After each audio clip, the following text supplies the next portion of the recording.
Biasanya kereta yang ada masalah enjin gegar ni, kita kena cek beberapa perkara lah. Salah satunya adalah voltage yang tak stabil yang disupply kepada ECU, ignition coil ataupun sensor.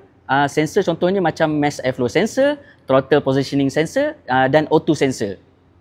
Okey, yang mana ada masalah kereta dia enjin gegar, korang boleh cuba Voltex ni. Voltex ni bukan saja dapat menyelesaikan masalah enjin gegar, kereta yang kurang pick up, kereta yang lampu dia tak terang, radio kurang jelas, aircon tak sejuk, yang paling penting yang kereta yang kuat makan minyak, korang boleh cuba Voltex ni.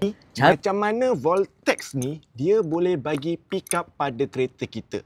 Okey, so dalam kereta kita ni dia ada bateri lah. Dan juga alternator yang supplykan kita punya voltage dalam kereta. Arus elektrik dalam kita punya kenderaan. Yang bagi spark dekat kita punya plug. Okay? Yang bagi kita punya power dekat kita punya aircon, dekat kita punya lampu. Tapi, bila dah kalau macam contoh kan, contoh waktu hujan, kita buka semua. Jadi performance kereta tu confirm akan out. Sebab tu adanya voltage ni dengan SVC teknologi, iaitu Smart Voltage Controller, dia akan membantu bagi support kita punya voltage supaya lebih stabil. So dia supaya dia tidak membebankan kepada kita punya ni. Ni alternator ni. Supaya alternator ni tak terlalu beban dan bateri ni tidak terlalu beban lah untuk supply kita punya voltage lah.